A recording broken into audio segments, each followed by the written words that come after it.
I'll admit to a dream last night where I was talking to an empty room, so thank you for allaying that fear for me. Fern Lawn essentially focuses on improving the collection efficiency for commercial collections.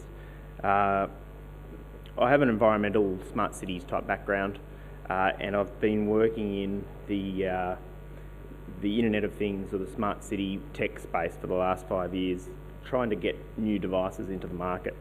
So it's provided a relatively interesting perspective on some of the barriers that are there for actually improving some of those processes.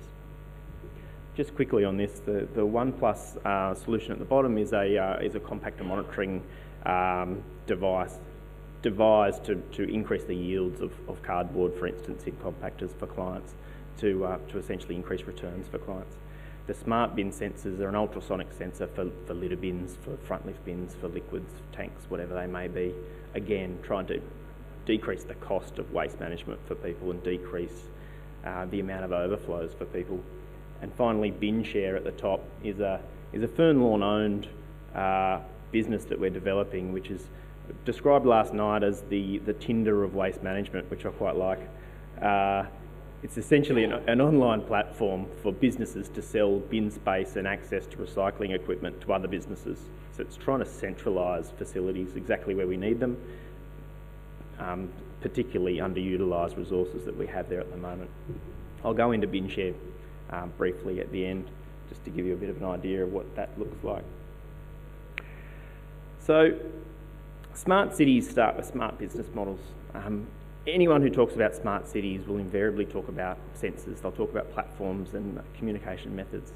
My message is that before any of those things are even talked about, we need the business model to actually support those things and the information that those devices will actually provide you. So what is a smart city? We'll hear a lot about it. My take on a smart city is this. I won't read it. But in the background, you can hear sort of things. So a lot of towns and cities provide places, outdoor dining, relaxing, lovely places for families and the like. And they're trying to decrease the amount of noise, the amount of congestion, the amount of danger to kids and families in their streets. So that's essentially the endpoint that we're looking for. Now, synonymous with smart cities is a lot of these brands here that you'll see. And it's business for them and business for me, but it's around, and I talk of this as someone who I've sat in BCC with Christine talking about smart bin sensors and what they can do for BCC.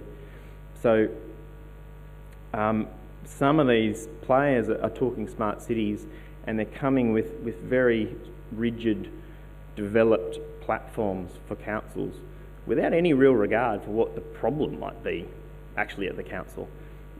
Often pitched at C-level management without any consultation with environmental waste management coordinators within councils, for instance. So there's this massive disconnect between what the technology providers have developed and they're trying to find the problem that suits what they've developed, and actually starting at the problem and working forward. So these guys will talk platforms mainly. So, the idea is, I think that the realisation they have is a local government person sitting in a booth with a portal that allows them to turn lights on and off and know when the bins are full to send the truck out, and to manage the smart parking so they can bill people when they're there for too long, and all of those different things. So the platform is the sales pitch largely. The communication, 3G, 4G, narrowband IoT, Sigfox, LoRa, all these different networks being put into the market at the moment. Lots of strong sales pitches put to local governments all over the country. And then there's sensors, people like me trying to sell sensors to help local governments change what they do. But at the end of the day, those sensors come in every size and shape and colour. And it's a market that's really quite cluttered in a way. It's new, but it's quite cluttered. But it's ignoring the problem, and this is where I'll get slightly, not controversial, but perhaps slightly blunt. Thanks to Cleanaway for the beer last night and Suez for the lunch, but I'll get a little bit cheeky. The problem with a lot of our commercial and local government contracts is that when we boil it down, the revenue of a waste company dealing in those areas comes back to the price per pickup and the number of bins picked up. So everything we're trying to do from a smart cities perspective that decreases the amount of pickups, it decreases the traffic and makes things done when they're needed, is butting heads with the profitability of the company that's there, that's invested to be in that business. So it's about trying to create a business model here where that doesn't butt heads at all, but the goals of the waste company and the local council are actually in unison, where we're creating those behaviours. The more profitable a waste company is, the more they follow the behaviours the council are looking for, the better the reward for the waste company along the way. At the moment, I think a lot of our contracts and our tenders aren't built for that at all. It's quite rigid. It's sort of, what would you say, aggregational, I suppose. It's just price per unit times frequency equals revenue. So often, you know, if I had a shopkeeper working in a store and their goal was to, if their bonus was tied to the amount of people that came in that door, they'd probably walk in and out of that door 300 times that day to try and get their bonus.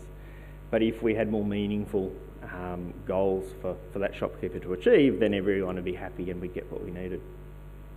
So I think we just need to be looking at the way these contracts are done. I put this slide here as a little check, just so I'm not painting waste companies and everyone involved in the waste industry as being particularly bad.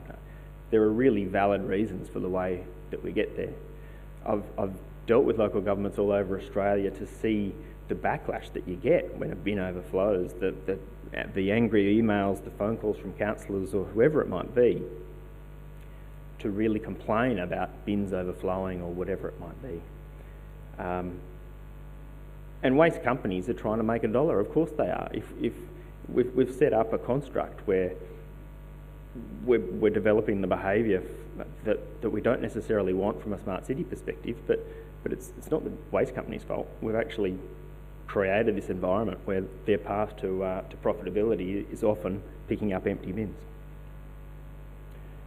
So how do we get out of this situation? So really it's about trying to create that market driver so that waste companies or contractors to local councils actually have the drivers that they want to see. So it comes back to, you know, what is the problem? What's the problem that we're trying to do? So are we trying to, I think this would probably count for most of our councils, are we trying to make them less congested? We're trying to keep our streets clean, quiet and pleasant for all those smart city reasons we discussed earlier. And we're trying to make sure our ratepayers' dollars are invested in more livable communities. So if that's the goal, how do we get there?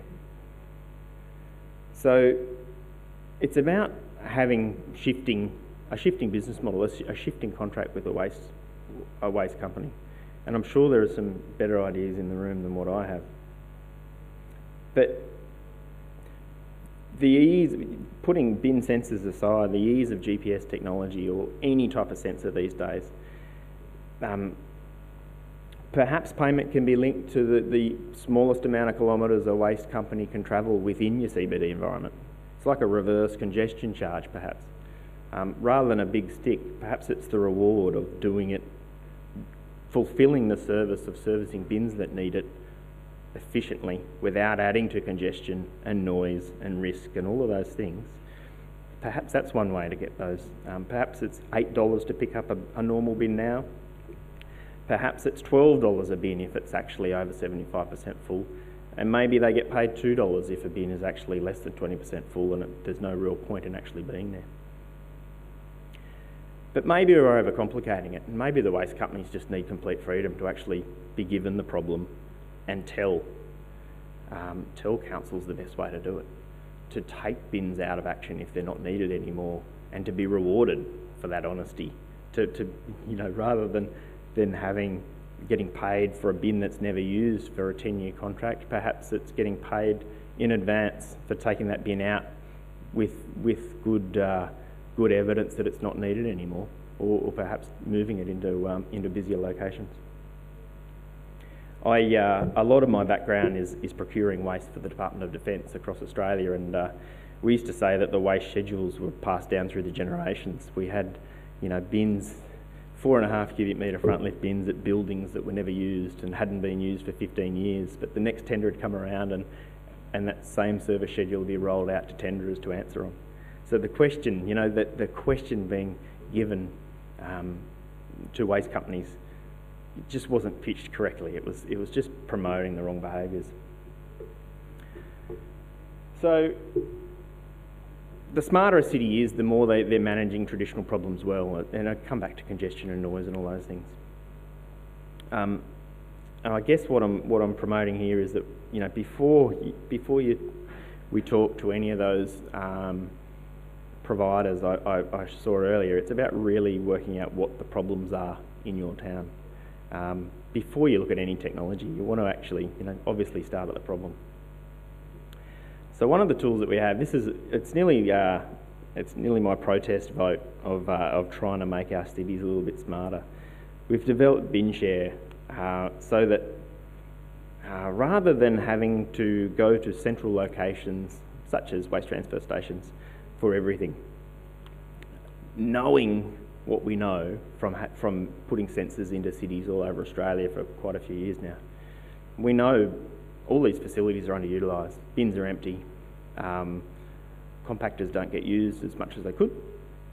And we're trying to open up that market so that businesses can sell access to those assets to other businesses where they need them. So if a removalist has finished a job in Coffs Harbour Central, generally they might be going out to a waste transfer station to discard the boxes in the right way. The way bin share is set up is that they'll look on the app, they'll put in Coffs Harbour and cardboard, and they'll see their options for actually managing that cardboard in a location that's good for them. So instead of spending the labour and the fuel and the carbon emissions of driving to the central area where we want them to all go, this is about trying to provide them with a ready place to use where they need it. So from a business perspective, they can get back into their work and it's less lost productivity. From an environmental perspective, it's win-win from our perspective. We're still diverting that material, but there's less carbon emissions and congestion on our roads. This is just a sample of some of the marketing that we'll be putting out there. We've built the system and we'll be launching in the next month or two, looking for some partners.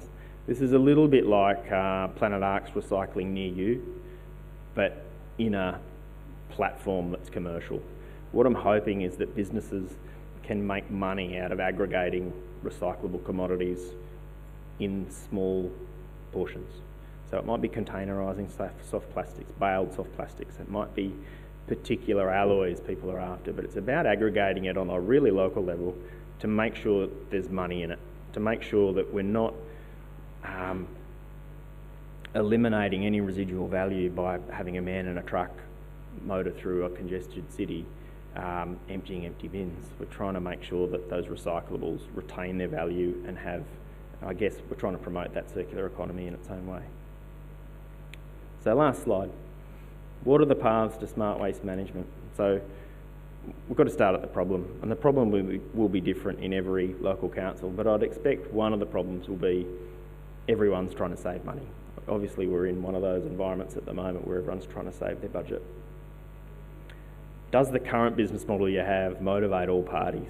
Is it, if we can set up the right contractual outcomes with our subcontractors, well then the management of that subcontractor will become very easy, because they're if we can pitch profitability where we need it to be for the behaviours that we want, well then they're going to do it, because obviously profitability is a pretty motivating factor. And then at that point we just let staff and contractors do the rest. Thank you.